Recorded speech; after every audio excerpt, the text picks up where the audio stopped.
A Buddhist-centered translation into English. Imagine a moment of stillness. Not the peaceful stillness of an early morning, but the heavy silence of an empty room, where the walls seem to be closing in. You lie there, your eyes fixed on the blank ceiling, a white void mirroring the profound emptiness within you. Outside, the world spins, relentless and vibrant, but in this space, time feels suspended, pressed down by the weight of old wounds, of disappointments that linger like ghosts, and of expectations shattered into countless fragments. Loneliness echoes in the silence, a call with no reply. You scroll, you seek distraction, you try to connect, but nothing can fill that invisible void.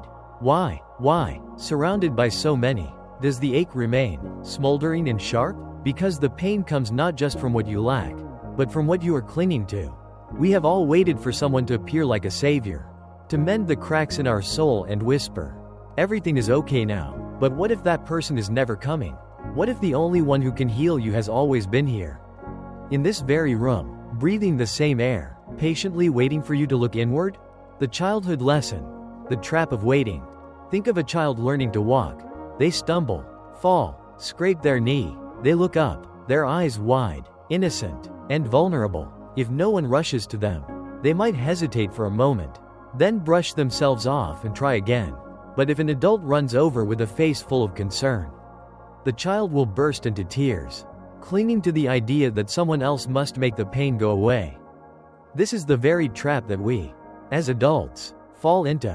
We have been conditioned to outsource our healing, to rely on others for validation, comfort, and rescue. But here is the truth. No one can heal you but you. Not a partner, not a friend, not even time itself, because time does not heal. It only gives you the space to practice healing. The Buddha's mirror. Suffering is a choice. Welcome to the words of the Buddha, where together we unravel the threads of suffering and weave them into wisdom.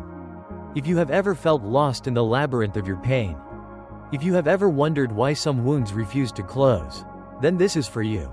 What you discover today may dismantle everything you thought you knew about healing. Healing is not isolation. It is not about cutting yourself off from the world or becoming a stoic hermit. It is the journey of reclaiming your own intrinsic power. The Dharma teaches that suffering, dukkha, is not born from external events. It is born from attachment, upadana.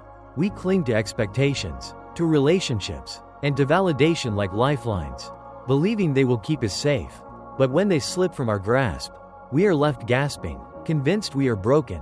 The truth is, you are not broken, you are simply human, and the moment you stop seeking peace from the outside is the moment you begin to heal. The revolution of the present. Presence is the medicine.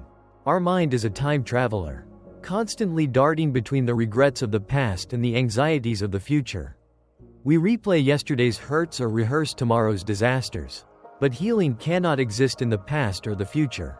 It lives only in the present moment. Try this. Take a deep breath. Feel the air filling your lungs. Feel the weight of your body on the floor. Let go of every thought, every worry, every what if. Simply be present. This is the starting point. Not in overthinking, not in waiting for someone else to understand, but in being fully present with yourself. When you are present, you stop feeding the fire of suffering. You stop letting the past dictate your present or allowing fear to hijack your future. You begin to realize that healing isn't about fixing what is wrong. It is about embracing what is. The paradox of letting go. To hold on is to suffer. You carry it with you. The ache, the wound, the unspoken grief. You hope it will fade. But it doesn't. Why? Because suffering is not about what happened to you. It is about what you refuse to release. The Buddha once told a man burdened by sorrow, "Suffering is not in what happens to you. It is in how you hold it." Imagine someone throws a burning coal at you. If you catch it, whose hand gets burned? Your own. The coal may have come from someone else, but the fire is yours to hold or to drop. This is the paradox. The tighter you grip, the deeper the burn. Letting go is not weakness. It is the bravest act of self-love. The path forward. Healing is a rebellion against helplessness. Healing is not a destination. It is a rebellion. It is the daily act of choosing yourself over the noise, choosing presence over distraction, and choosing freedom over clinging. Here is how to begin. Breathe into the now. When your mind wanders, anchor it to your breath. Feel the rise and fall of your chest. This is your lifeline to life itself. Question your attachments. What are you clinging to? A person, a memory, a version of yourself that no longer exists? Ask, is this serving me, or is this chaining me? Practice non-judgmental awareness. Observe your pain without labeling it good or bad. It is just energy passing through you. Like a storm. Let go of the story. The pain is temporary. But the story you tell yourself about it can last forever. Break the narrative. The final truth is this: you are already whole. Healing is not about fixing what is wrong. It is about remembering what has always been right.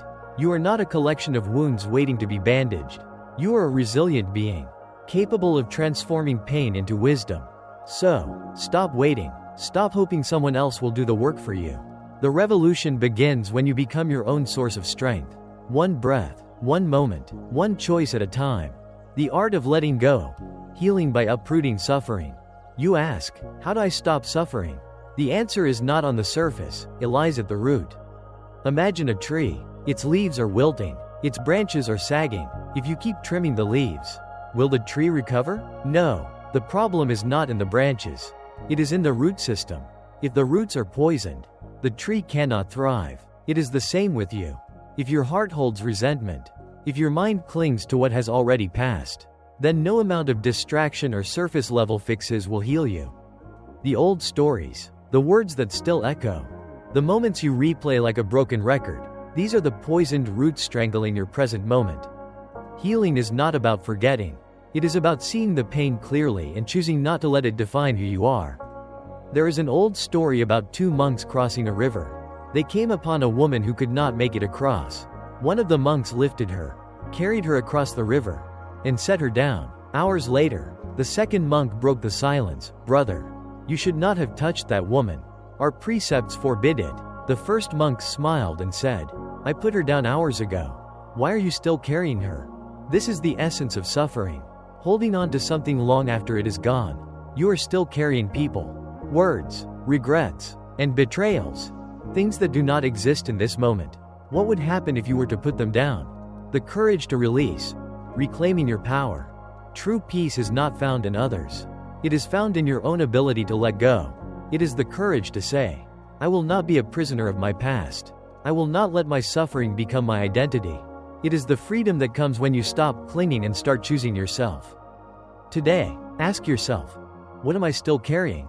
And then, gently, put it down. The river is always there, waiting to carry your burdens away. All you have to do is let go.